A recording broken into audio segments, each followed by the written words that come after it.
Bonjour, everyone. Hi, this is Neshi Lokotz. Welcome to Star Nation's organization's main fan page, where I do a daily live stream around the divination or the oracle card that I draw in the morning. And it's really a place to be able to have a spiritual conversation. And the oracle card helps us to get started with that, right? And so today's Friday. Yay, Friday. And it's February 15th. Halfway through, we're more than halfway through the month, because there's only 28 days, right? It's a short month. So it's a beautiful day here in Tomah, Wisconsin. We got blue skies, and it's kind of cold. When I got up this morning, it was -4, but we're supposed to have 20 something degrees. So, or maybe it was at 17. Doesn't matter. It's cold. But when you look outside and you see the blue skies, and we still have a lot of snow on the trees, it's really, really pretty. Kind of like a winter wonderland kind of thing, right? Yeah. Good. Hey, we got people in the chat room already. Rochelle's here. Hello, Rochelle. Good to have you here. And Julie's here too. Julie Shumway Hill. Hello, Julie. And Stephanie's here, present and grounded, even before I asked the question. Well, that's good, Stephanie. I'm so glad you are, because you do a heck of a lot for us, you and Julie. And actually, we got more than half of the executive team is here at Star Nations, either here in the chat or Marley's down at the house doing the bookkeeping. And I think Sharon is either on her way back from Hawaii, or maybe she's coming back tomorrow. I don't remember. But so we got a good portion of the executive team here. Yay. Hey, Rob just popped in. I'm not here. Don't mention me. Okay, I won't. We didn't see you. They'll say, did Rob stop by? Rob who? Which Rob? All right. It's so funny. And thank you, Rochelle, for sharing. In fact, I'm going to do that right now. Got my phone, and I'm going to find the live stream. It doesn't take very long. It takes a couple of seconds. I'm gonna like it, and I'm gonna share it to my main my newsfeed. And come on, it won't let me share. It's stuck. Let's see if I go out.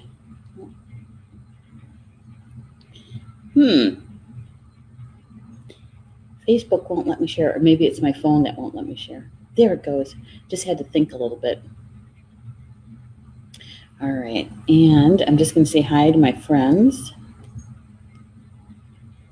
and let them know that I'm live streaming my daily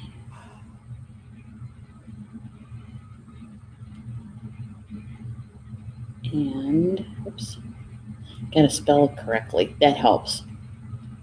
And then asking them to please join me. There we go. That's done. Good, that works. All right. Thanks for reminding me, Rochelle. It's always good to, because I start talking and I forget. I forget to do that. And George is here with me today. He was just laying underneath the table. His job, he knows what his job is, and that's to help hold the energy for us while we do this spiritual conversation. Yeah. He just turned 7 months old on the 13th. He weighs in at 59 pounds. He's a big boy. He keeps me smiling is what he does. All right. So what we're going to be doing today. Hey, Tina just popped in too. Hello, Tina. It's always good to see you in the chat. How you doing today? How you doing? Okay. So Rochelle has something to say. She says, went grocery shopping at Meijer's. Bad idea. Moving the cart, turning it, screwed up my shoulder. Oh no. Then I went to physical therapy, didn't do too much because my muscles were way too tight. That's too bad. Well, but then again, Rochelle, that's a daily, it's something that you have to be able to do at some point, right? Maybe you just rushed it a little bit. It's going to take you a little bit longer to heal, but eventually you're going to have to do that though. So maybe this was maybe it feels like it's a bad thing right now because it hurts, but in the long run, it might be something that you were supposed to do. Yeah.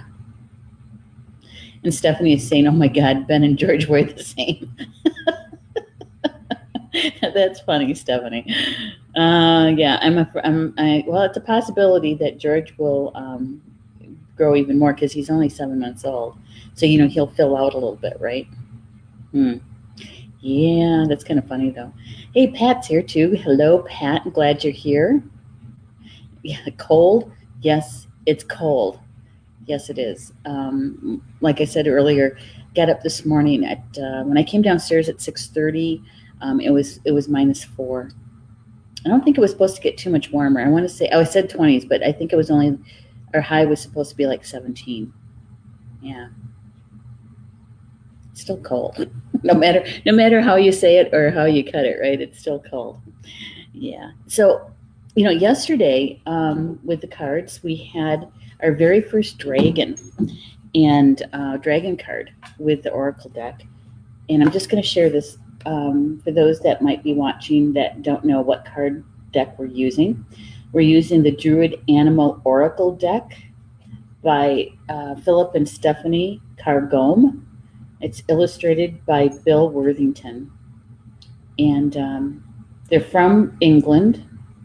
Philip is, I'm not sure exactly what his title is, but he's like the head of the Druid group out of that area.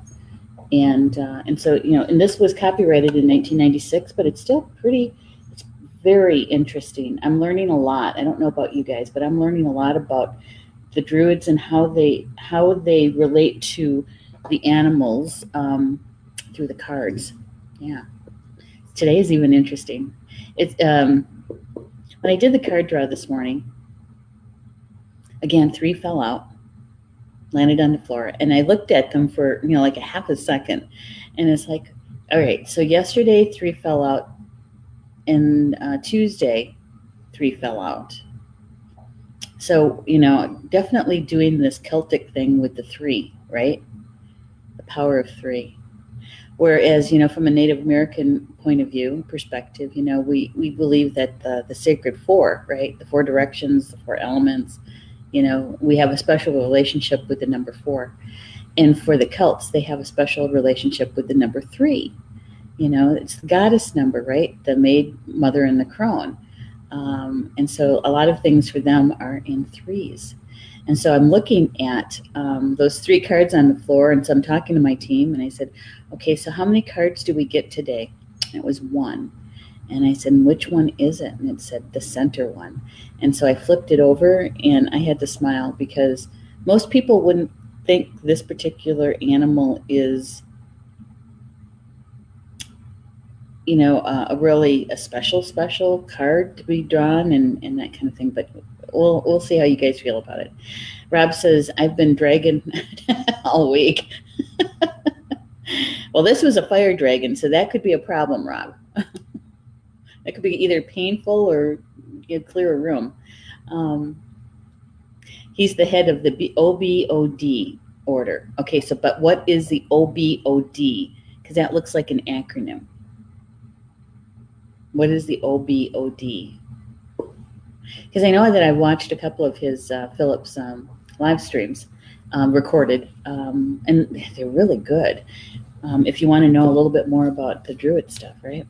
The Druid way of living. So this is the card that came today. All right, it's cat. Yeah. So and that's the English word for the animal is cat. And guess what the Gaelic word is for cat? Cat. I was so glad to see that because I know that I mispronounce these words so badly. Julie says, I just received the book Fire in the Head in the mail. Can't wait to start reading it this weekend. Oh, you're going to like it. You're going to like that one, Julie. I told the story the other day, right, about my copy of Fire in the Head and how long ago I read it. And the thing is that, and I think it was Anne the person who was in the live chat, she had borrowed it and then moved. And, Ann and I are pretty good friends. And I thought, I'll just get another copy because she liked the book so well. I may as well just let her, it's gone. It's gone. So I buy the book again.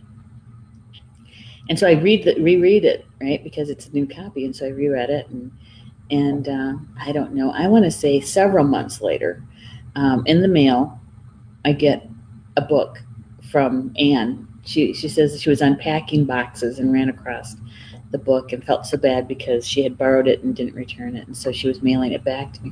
So I ended up with 2 copies. Well, I gave the new copy to a good friend of mine because she was just starting to examine and research and, her Irish and Celtic roots. And so, and she was starting to write her first book. And so she was asking me a whole bunch of questions about Native American stuff and how much I knew about the Mi'kmaq, which are on the East Coast, right? And I was asking her why are we doing this? And she goes, well, I want to put certain things in the book. And I said, well, that's nice, but why are you writing it from a Native American point of view when you're not Native American?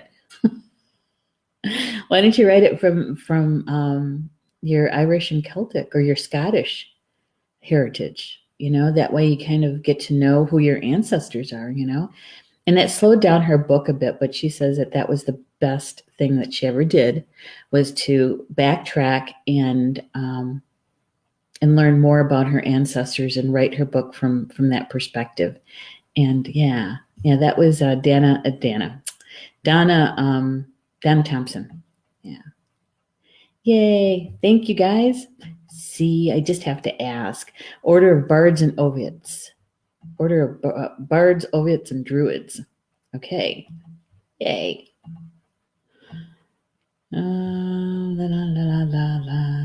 Oh, good. Thank you, Stephanie. Info of the Scottish wildcat. Yeah, it's really interesting. Hey, Valerie, good to have you here. Good to see you in the chat. And Stephanie says that the cat pictured looks remarkably of the wildcats of Great Britain. And now I've never actually seen a wildcat of Great Britain, only in pictures. But the illustrator certainly, I think, caught this image for sure. And we're going to start like how we always do, right? When I first pulled the card and I looked at it, when I picked it up and turned it over and looked at it, I thought, oh, okay. Now, it just says cat. It doesn't say wildcat on it. It just says cat. And at first look, it does look like a domesticated cat, right? And that's what I was thinking. Not many people, I think, would put cat in the category, the domestic cat, in the category of a power animal. They could be. They still could be. I'm not saying that they couldn't be. It's just I don't think that many people would consider that. Just like they don't necessarily consider the domesticated dog as part of a power animal. They would rather go to the wolf or go to the lion or tiger, one of the big cats, right? Or even a bobcat. Most people wouldn't necessarily even consider a house cat as a power animal. And yet, depending on your culture and your belief system, a cat could be a familiar, right? A domesticated cat could be your familiar, depending on what your belief system is. And a familiar is really is very, very similar to that of a power animal, where they're coming to help you. But with a familiar, they're actually in the physical sense. They're a physical cat. They come and they stay with you, whether they're living in your house or by your house, and you have a relationship with this cat, right? Now, I don't have a familiar in that way. I don't have a cat, never had a cat. Why? Well, I didn't grow up with them, for one. My mom has a thing about cats, and so we never grew up with them. Now, a couple of my brothers, as they got to be adults had cats, but we never did. Paul and I never did. We've always just had dogs. And so my relationship with cat is really vicarious is a good word, I think. Vicarious. I have very good friends, sisters, who have cats. And I didn't realize that I was even allergic to cats until I think I was at Teresa's house visiting. I think that's where I finally said, okay, I'm allergic to cats. And they love me. Why? Is because I don't go up to them and try to get them to come to me. You know, most people will try to be playful with them and come sit by me, come let me hold you. You know, and I'm saying, hi, cat. You're looking good. You know, I like the color of your fur. Or you got pretty green eyes, and but that's about the extent. And so many times what happens is the cat will end up jumping on my lap. And so here I am with this cat on my lap. And so I just end up petting it and being, friendly, being friendly. And so I just learned that when I know that I'm going someplace that they have cats, I just take a Zyrtec or something like that, and I'm fine. I was staying at her house, I think it was the first time, and she had, I think, 2 or 3 cats and didn't know I was allergic, and she was apologizing. I said, don't apologize. I took my medication. I'll be fine. So here is this cat, right? And so what do we already know about cats without looking at a book, right? Lots of times, cat is,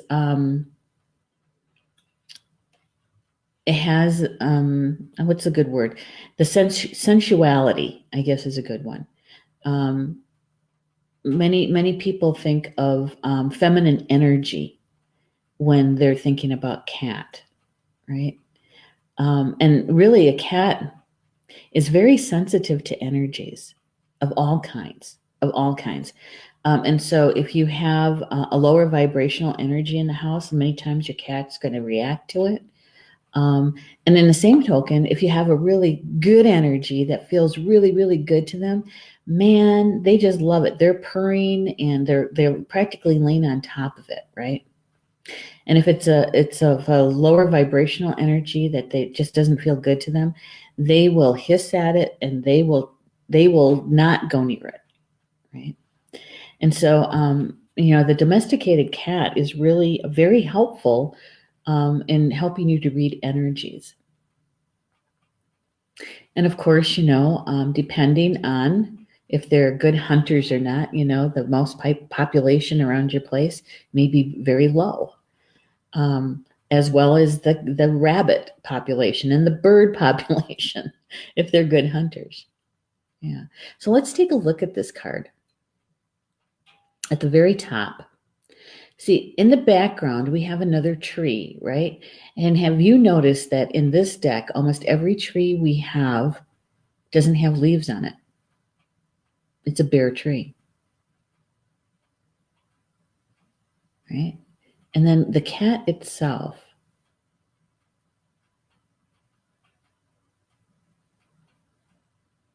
yeah. And it almost to me looks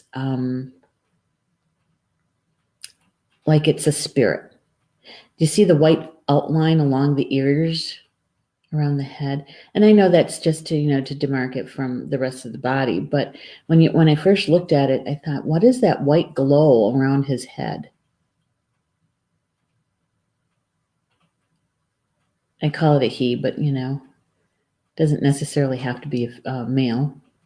And of course, he's got 2 feet on the ground. We can't see his other 2, his back ones, but he's grounded. He's not up in the tree. He's actually on stone, grounded. Notice his claws are out. He's on, it looks like stone. And we've got some plants there too.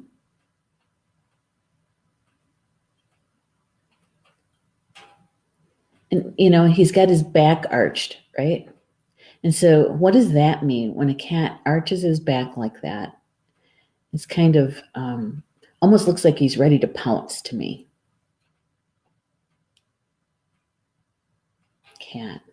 And I know that there's in the live chat, I know that there's a lot of people who have cats. And maybe, sharing your experience with us would be great.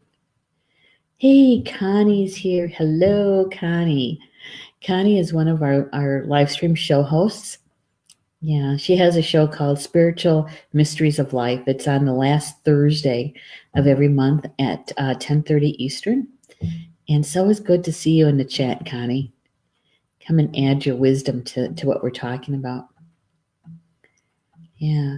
And Stephanie's saying the jawline and the markings look like the wildcat.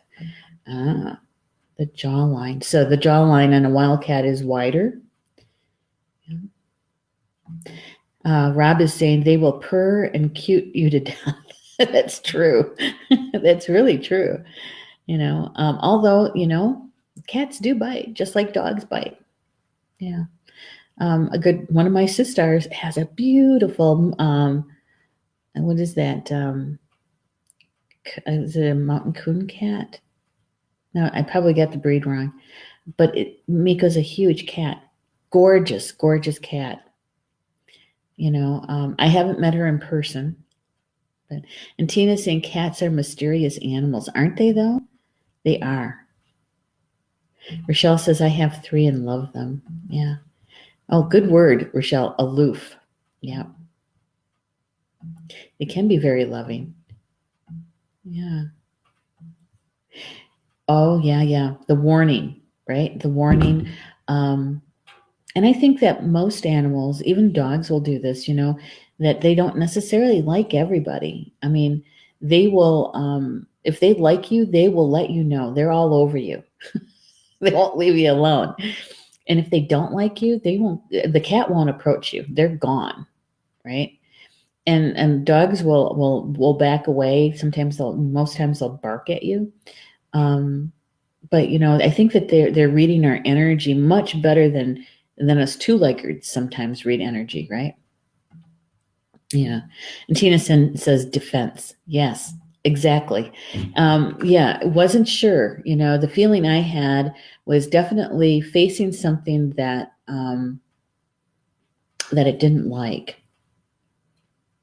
It was in a defensive mode. It almost felt like, though, like I said, it felt like I was going to jump out, leap. Yeah.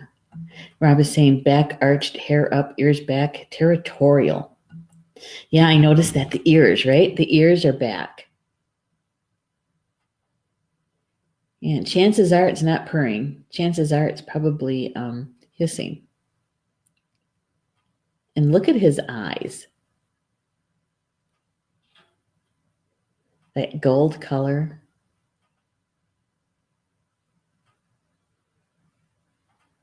Yeah, I like that color. Oh, Stephanie's got more info for us here. She's got wildcat information from the Scottish. All right. Maine Coon. That's it. Thank you, Rob. Julie's got these two. They're really good at trivia too. Yeah. Tina says, my cat leaves offerings of mouse. She seems protective of me, likes laying on my clothes. Oh, yeah, those offerings that they leave at the doorstep, right? Yeah, just be careful when you're stepping out. Stephanie is saying, yes, the wildcats of Britain have a wider skull, wider jawline, and their teeth are tilted at a different angle than domesticated cats. They are also have a larger bone structure in general. Maybe that's why I was calling this picture he, because most times the male cat, like a tomcat, is much bigger. Their body and their bone structure is bigger. But you're right, Stephanie. This could be a female cat too, as in a wild cat.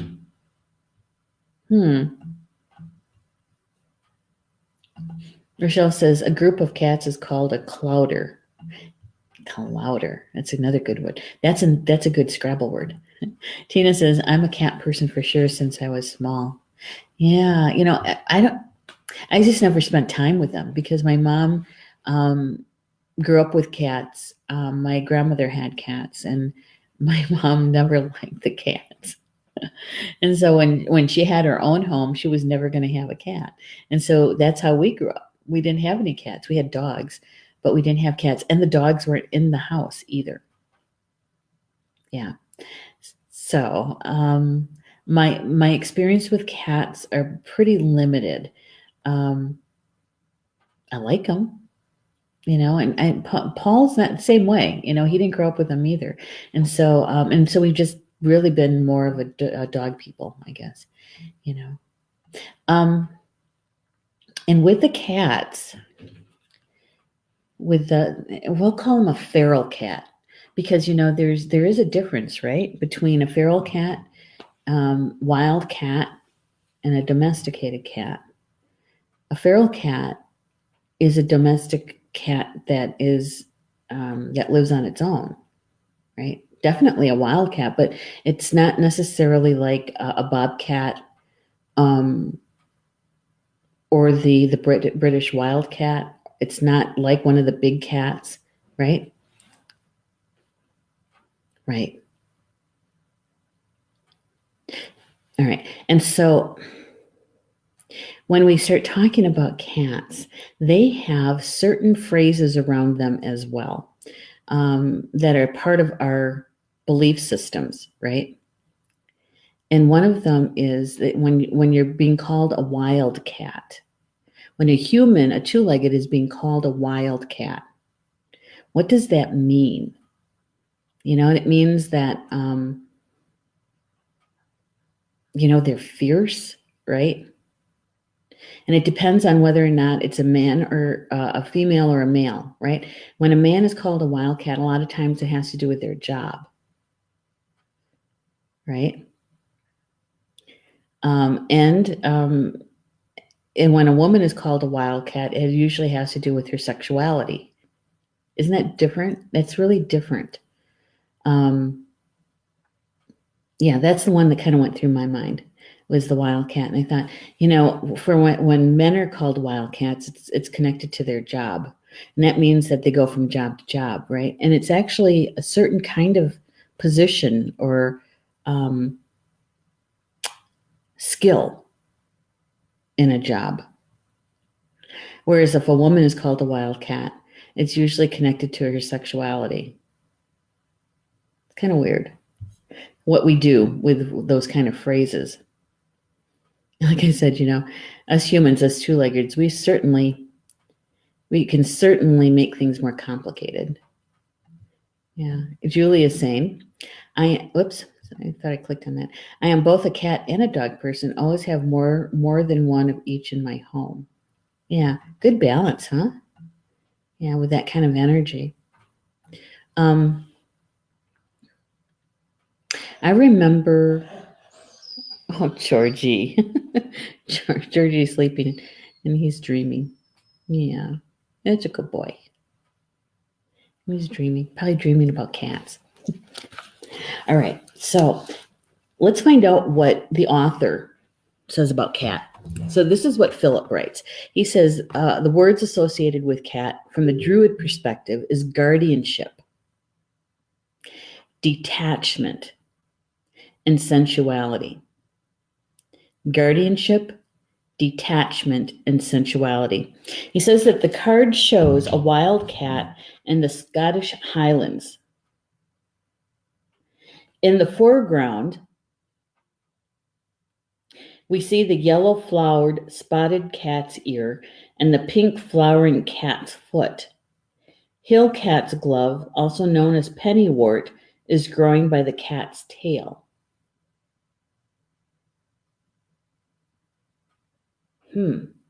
So those people who are really good with plants and herbs and such, what are those plants, medicine? What kind of medicine do they carry? Because I'm not familiar with any of those. The pink flowering cat's foot, the yellow flowered spotted cat's ear, and hill cat's glove or pennywort. Now, remember, those are also coming from the UK. They might be here in the United States. They might be.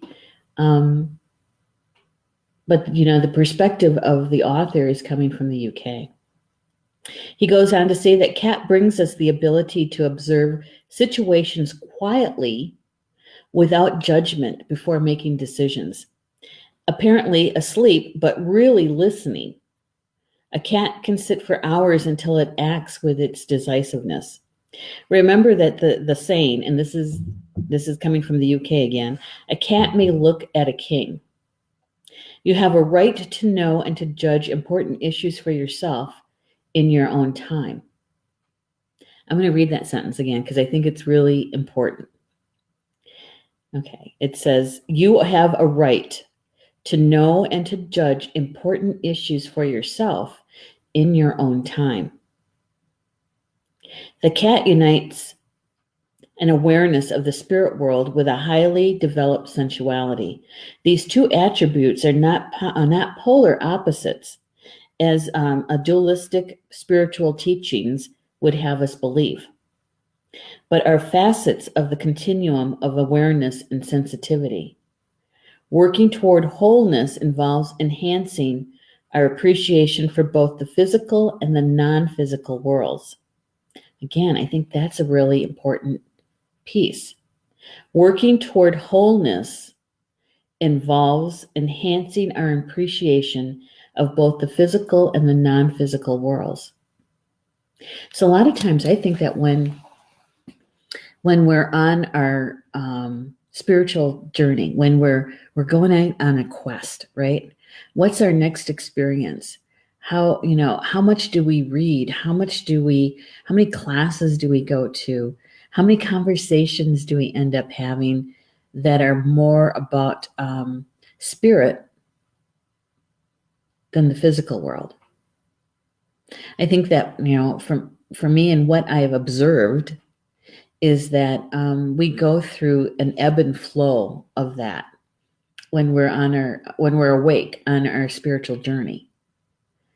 Is that we spend a lot of time with the non-physical world, and sometimes we spend a lot of time meditating, maybe even doing soul travel, and we're kind of out of balance, really, because we don't spend a lot of time with the physical world.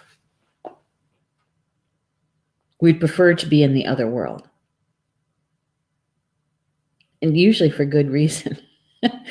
Because you look at what's going on out there, right, in the 3D world or the 4D world, and you're thinking chaos. I don't want to be a part of that. I'd rather stay over here and be in meditation. I've known people to meditate for hours. I'm not sure that's in an imbalance. It's out of balance, is what I'm trying to say. Yeah, I'm scrolling to see if I missed anything here with the chat. All right, Julie's saying, those who have searched for oil were called wildcatters. Yeah, that it's a part of their job, right? And I think that also when you belong to a union, and there's a strike, sometimes those people who come in to take over the jobs, there's a lot of names that are given to them because the union people are on strike. But sometimes those are called wildcats too, because they kind of relate them to tomcats. They kind of roam around, right? And they'll pick up jobs here and there. But they're also called other words too that are not very pleasant. I grew up in a union family. My dad was a union organizer. Yeah. Back in the day.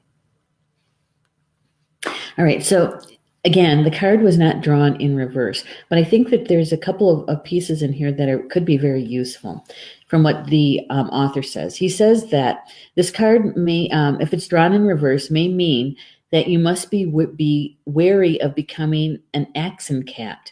It's an old term which means a fireside cat, too lazy to bother much about the world. And also he says the cat is easily able to travel in her spirit form in the other world. But it's important for you to be strongly earthed in everyday physical reality. An interest in the mysterious and the occult can sometimes be inappropriate, especially if it's used as a defense against the pain and difficulty of being in the world. So when we use it as an escape, that we're not really doing ourselves a lot of favors. Yeah, that we're actually out of balance. And I think that most people wouldn't even think about being and talking about spirituality being out of balance. But I think that when we use it to escape the world, the reality, our own world, right, the world that we created, there's something not right with that. And so we have to kind of take a look at that and ask ourselves, what am I hiding from? Am I hiding? And if so, from what? And then why? Right? Yeah. And so when we look at this, maybe it is how we react to the outer world.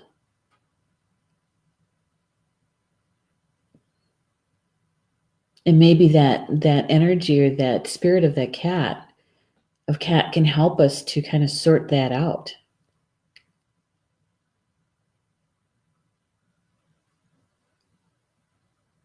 Yeah. Very interesting. I didn't know that spirit was going to take us in that direction. He goes on to write that the cat, whether wild or domestic, is sacred to the goddess. In the Druid tradition, appearing in Irish, Welsh, and Breton folklore. In Ireland, and almost certainly throughout the Celtic world, the skin of a wild cat was used by warriors. They would wear the skin of the cat, or even wear the head of the cat in their dress wear when they're going into war. That's interesting. And that brings up other sayings that we have about cat, right? That are not always the nicest, right? There's always a way to skin a cat. That's one of them. Every time I've heard that one, it's like, why? Why would you say that? That's not nice. That poor cat. Meaning that there's many options. There's more ways in looking at something, right? Those kinds of things. And there's another one too about cat. Oh, okay. Here's one that never made a lot of sense to me, but when they're talking about professions like lawyers or used car salesmen or something like that, and they say you can't swing a cat around without hitting a lawyer, or like there's one on every street corner kind of thing, right? So what do we say those things? Where in our recent past that it's okay to say those kinds of violent things against cats. Have you noticed that? And have you ever used those kind of phrases? Well, I'd like to think that when we're awake, that we wouldn't necessarily use or condone those kinds of phrases, right? Yeah. Hey, Cynthia's here. Hello, Cynthia. Good to have you here. Cynthia New Holy, it's good to have you here. Rob is saying a wildcat strike is when a local goes on strike without the backing of the whole union. Mm-hmm. Yeah. Cynthia's asking, are we doing readings? If so, I could use one. This is where I draw one card in the morning, and this is for the group. And so if there's anything, Cynthia, that kind of resonates with you, then I would say that piece is for you, right? But we're not doing individuals, not today anyway. We have other shows here at Star Nations. that does individual ones. You're welcome, Cynthia. I'm glad you're here, though. There must be a reason why you found us, huh? All right. Okay. So he does, the author does say something in here about that. Let's see if I can find it. Because the Irish and the Scottish also did violent things to cats as well. Now, and the author is saying that that this is in the research that they did, right? But they're also saying that maybe the interpretation of it may have been slanted because of the source, and the source was coming from some of the churches. And so, if you're looking at a pagan kind of belief system, that those in the early days, generations ago, hundreds of years ago, when the church was coming into a new area to convert the indigenous people, sometimes what they would do is they would they would take over the wells, the sacred wells. They would build over the top of them, and that way that as they were converting, they were saying, see, that we have we can use this space, a sacred space, because, right. But so the some of the stories that are coming out about how cats were treated were coming from the source of it was may have been slanted, is what Philip was writing about. And so we have to kind of take it in, but also discern for ourselves, what part of that may be true and what part may not be true. Like we do with any kind of resource, any kind of source that we're citing. And that word discernment, right? That word discernment is really that part of us that does the discerning is our soul. And whether or not we listen to that and take it in our conscious mind, that's usually where we have where we can have some soul growth around it. Because the soul already knows, right? And so in discerning that and taking it into your mental mind, sometimes that's where we have the misalignment, right? Because our ego sometimes, is out of balance. And so the way that we take information in. But our soul is the one that's doing the discerning. Yeah. Kimberly. Hey, Kimberly. It's good to have you here. Interesting enough, my house cat, Bono, has been acting peculiar today. He sees, I think, feels, and knows when spirit is around in the house. If I lay too long, he even pushes me to get up. He's such a clever boy. Bono. Yeah. He likes to take care of you. And if you ever noticed, cats really love altars, don't they? Whenever I've done ceremony at someone's house and they have cats, I usually have a cat either trying to get on to the altar or they lay underneath it if they can. And they love the energy of it. And so if you have a special place in the house, that the cat might actually tell you what kind of energy is there, right? And dogs sometimes can do the same thing. They're very interested in it. They'll take a look and they'll poke around in it, right? But if they have energy that doesn't feel good, they're not, like down in the basement. They won't go down there. Yeah. Interesting stuff. Let's see. There was one other piece in here I wanted to share with you. It says that the cat teaches us respect and caution. She is sensual and will accept our affection, but only on her terms. She is proud, independent, and capable of observing both this world and the next. Throughout Britain, there have always been sightings of mysterious big cats. Some believe they have escaped from zoos. Others believe that every so often the cats of fairy allow themselves to be glimpsed to remind us of the existence of the other world. And so that's when cat, when we believe that it has connections to the goddess, right? And I kind of like that. I kind of like that. It feels good to me. That the cat teaches us respect and caution. And some of that I think is about the discerning. So to hang back a bit and kind of watch, sense and feel the energy that's moving around a person or a situation or a place, right? And that it's good to stand back and take it in first before you react. And some of that to me is also what's called soul maturity. You know, we have our linear, our physical maturity, but we also have soul maturity too.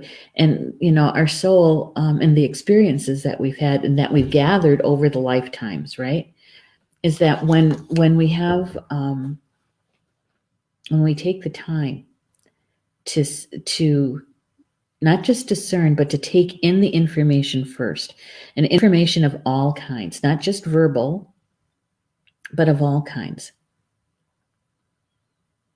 And that we have the opportunity to sit with it for a little bit. In the very beginning, Philip says, Cat brings us the ability to observe situations quietly without judgment before making decisions. And that he reminds us that you have the right to know and to judge important issues for yourself in your own time. And that's something that Cat can bring for us.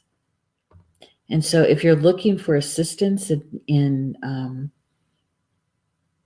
learning that, maybe you're going through a life lesson right now that could be helpful, is to call on Cat, the spirit of Cat, the medicine of Cat, to help you to learn how to hold back just a little bit and really sense, feel, see the information that's there, that's existing in that space or with that person before you make any judgments. And you're doing it in your own time. And actually, you know, we could say you're doing it in divine timing. In divine timing. Yeah. I actually think that is what this card is about for us today. Is to be able to take in the information both in the physical and non-physical.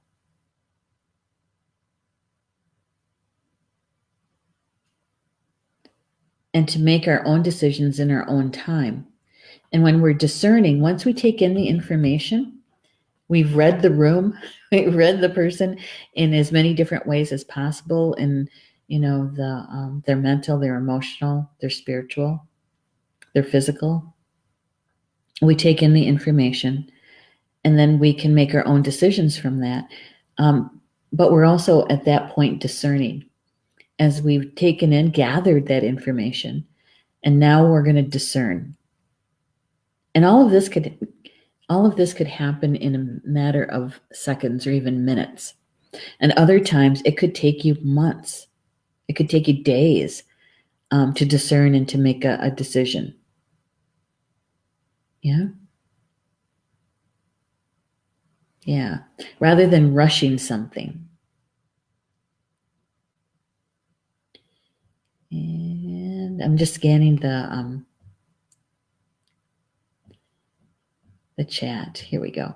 Roberta, hey, Bobby's here. She goes, hello, friends listening. Randy is still needing care, so light on the participation. Well, we're still sending good thoughts, good juju to Randy. You know, it's not easy to experience that kind of back situation, right? Yeah, but I bet you, I think he's learning loads from it, though, right? Yeah, both of you are. To have to go through that kind of pain, really. Yeah, and Rochelle says also emotional maturity. Yes, maturity in all levels. But when I talk about soul maturity, that's really the culmination of our experiences from all of our lifetimes, and that we have a certain kind of we're talking about the wisdom that we've gained. And so, to be able to sit back and look at a situation, maybe even to hang back a bit, to pause and really take in the information, to see, sense, and feel it, right? And it's okay to do that. I don't, so many times I think in our society, especially the Western world, is that we like things fast and we want things done fast. Instant gratification kind of stuff, right? It's like the drive-through. And even then, the drive-through is slow.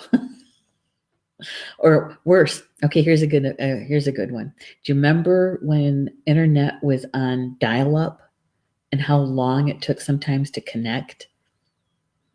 And now we have high speed, right? And it could take seconds, and we're still saying, "Come on, come on, come on, come on, come on," especially when it's doing an update. Mm-hmm. Thank you, Rochelle. That's very kind of you. Sending Reiki to Randy. That's very kind. And so here's when we have the opportunity to be able to call on a power animal like cat, whether it's a domestic cat or a wild cat, because we probably have both, right? We probably have both, or the ability for both. To really take in its fullness, when we call on their help, is when we're grounded, we can really, really use the information in the best way possible, right? It's when we're ungrounded that we tend to take on the more lower aspects, if we even hear the information, or even if we get the information to come through. So, this is just a good segue to ask you guys, how many people have grounded their energy today? Because cat's grounded. Both paws that we can see anyway are on the ground.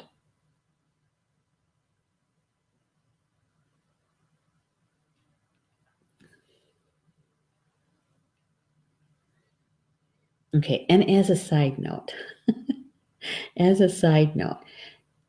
take a look at that tree in the background. Now, I know that tree is coming out of the stones there, or it looks like it is, maybe behind it. But just over the cat's left ear, do you see a face?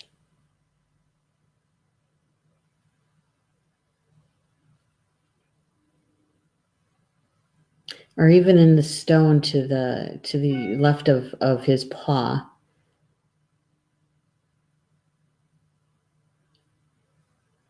It's seeing in the unseen world, right?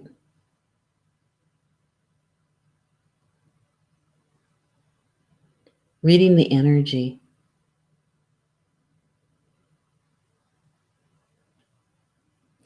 And it's possible. It's always possible the cat is also protecting whatever is behind him. Maybe coming out of a cave, because it looks kind of dark in the back. Yeah. Could be in a protective mode too. I think, wasn't it Tina said defense? I think it was Tina who said looks defensive. Yeah. Kimberly saying, "Oh yes, that's so true. Patience is a virtue." Yeah. Yep. Rochelle, see, I see a face just above her left ear. Yeah, I did too. Do not pray for patience. You're yelling that. Why are you yelling? Do not pray for patience. Valerie, hey Valerie, good to have you here. She says, yes, I see that face too. yeah, when I saw it, I thought, okay, maybe there's in the unseen world, what is the cat reacting to? You know, that's when I thought, well, maybe it's defending someone or something. Yeah. Yeah. So you gotta take that one down. Yeah, because you get turmoil. Well, that's because you're asking for to be better at it, right? And so you keep getting opportunities to practice patience. Yeah, you're in a more positive way. I suppose you could be saying that you are patient. I am patient. Those I am statements. Connie is so good at that and teaching us about that. The I am, and that I am patient, that I'm kind.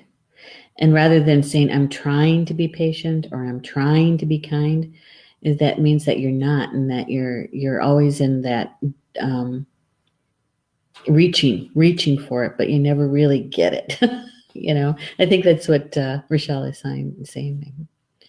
Yeah, and kind of saying could be a baby. It could very well be too, protecting their young. Yeah. But what I'm seeing in here is that cat can bring us so much, no matter whether it's a domestic cat or a wild cat.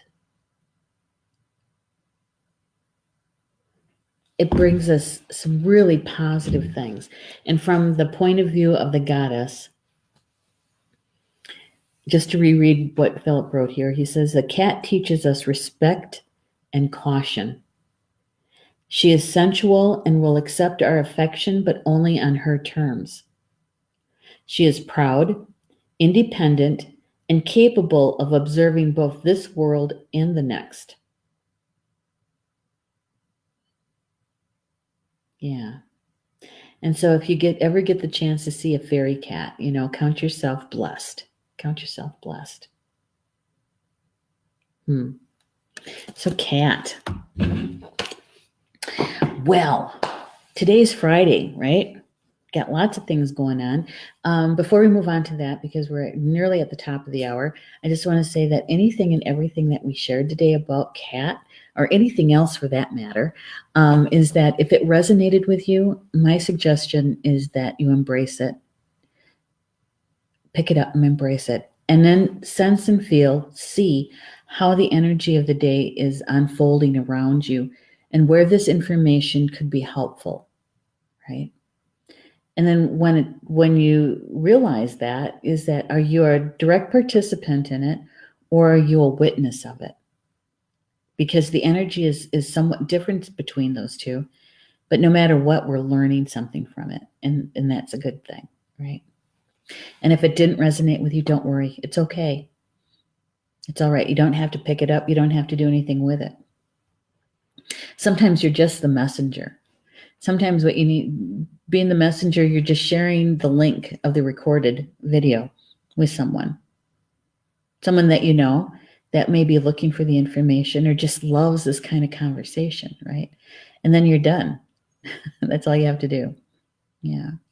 So here at Star Nations, we've got a very busy week next week coming up. I was just pulling together all of the bits and pieces for the shows next week because Stephanie is going to start promoting them, right? Yeah, we got a lot. You guys are going to have so much to do. You're going to be with us all week long. So let me search you out at the top, okay? Very first show that's available this coming week is Monday, February 18th. And that's the Tarot Journey with Julie Hedges. And that is on Monday, February 18th at 9 p.m. Eastern Time. And her topic is all about the love. And so she's using the tarot and also the astrology to help us understand the balance of the kind of love that we have in our life. I think it's going to be pretty good because she's talking about Aquarius and Archangel Gabriel, who is the messenger of love. And so I think it's going to be a pretty good one. 9 p.m. Eastern time on Monday night, the 18th. Okay. And then coming up on Tuesday morning is From Star to Stone. Now it's, Mervyn had some personal stuff going on with family that needed to get his mom to an appointment. His show should have been this week, but we pushed it back to this coming Tuesday. And it's going to be a half hour later than usual. Okay. So at 10:30 Eastern time, a.m., 10:30 in the morning Eastern time is From Star to Stone. And Mervyn is going to be talking about story and song. Yeah. And the importance of both. And, whether we're talking about ancient stories and songs or modern version of it. So, so we're going to hear some stories, I'm sure. And so on Tuesday, same day, the 19th, at noon Eastern time, is Chakra Sessions with Polly Jolabay. Now, let me tell you, she's going to be talking about grounding. Yep. And the connection of grounding with Archangel Metatron. Yeah. It's going to be pretty good because her connection to Metatron is slightly different than your average connection, right? Of course, it's Polly Jo, right? So come and join her because she's going to talk about that, and then she's going to have a healing meditation that follows up on that, okay? So that's noon on Tuesday, the 19th, Eastern time. And then that evening is my weekly show, Communications from Home, and that's 8 p.m. Eastern time. And the topic of my show on next coming Tuesday is Who is a Shaman? Who's a shaman? And this is actually a topic that Tina Orbonnet actually asked for, oh gosh, maybe a month or more ago. Yeah, I'm finally getting around to it, Tina.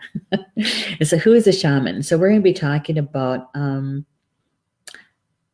the conversation about who can anyone and everyone be a shaman and what's really behind all of that. Okay. So it's going to be an interesting conversation. So come join me for that. That's 8 p.m. Tuesday night, Eastern time. Told you there's a lot. Wednesday is Nature Adventures with Minnie Kansen and me. And our topic is the sacred element of air. And so we're going to be talking about the element of air, and it's actually quite a lot to it because it's even behind our words, right? Yeah. So that is on at 4 p.m. Eastern time on Wednesday, February 21st. Nature Adventures. I'm still going. There's another one coming. Okay. And so we also have Maureen Mann on Thursday, February 21st, at 4 p.m. Eastern time. And it's Angel Therapy with Maureen Mann. And her topic is the relationship between intuition, mindfulness, and angels. It's the interplay between your intuition, living mindfully, and accessing the angelic guidance. Pretty good. And she usually does card reads too. Toward the end of the hour of her show, the last 15, 20 minutes or so, she usually does card reading. So if you'd like to have an individual card reading, she can do that. And also, Julie Hedges is going to be doing card reading on Monday night. So if you'd like a card drawn individually, you can. Those are the two shows so far. Okay. Wednesday. That's Wednesday, the 21st at 4 p.m. Eastern. And then at 7 p.m. Eastern on Wednesday, the 21st, is Soul Connections with Polly Jolabay. And Polly Jo, that's a healing, the first part of the hour or hour and a half. And the second half is a card draw. Okay. So if you enjoy card draws, you have 3 shows this coming week, at least 3, that does individual card draws. Yeah. And so Soul Connections, 7 p.m. Wednesday, the 21st. And we got one more. I'm scrolling. On Thursday, you know what? I don't want to back up just a moment because I don't want to confuse you. Thursday is Angel Therapy with Maureen Mann, the 21st at 4 p.m. Eastern. Okay, got that one. And on Thursday night, it's at 8 p.m. Eastern, at the Star Nations Academy closed group, is our monthly free mini class. And I'm teaching this one about soul contracts. Yeah. And so if you're interested about that, you can join me at 8 p.m. Eastern at the Academy closed group at Facebook. And if you're not a member of that closed group, don't worry. Just go and ask to join, and we'll get you all set for it, okay? Whew. That's a lot. And so it's all going to get posted. And so you'll get reminders too. So don't worry about that, okay? Because that was a lot of information coming all at one time. That's a lot. Okay. I'm just going to scroll down just to make sure I didn't miss anybody's comments here. Yeah, Julie's saying the cat's ears are back, so it's definitely not happy. That's true. Rochelle says, good topic. Really enjoyed this nacho. Well, you're welcome, Rochelle. And Bobby is saying, thank you so much. My birthday today. Oh, my goodness. Well, happy birthday, Roberta. Bobby, happy birthday. I hope you have a wonderful day celebrating you. Yeah. All right. Thank you, Stephanie. She's got the link there for the Academy. Good one. Thank you. All right. So everybody enjoy your Friday. Enjoy your Friday. We'll be back with the daily live stream and the group card draw tomorrow afternoon, Saturday at 3 p.m. Eastern. And so we'll see you then, huh? Okay. Bama Mina, that is Potawatomi for until we see each other again. I love you guys.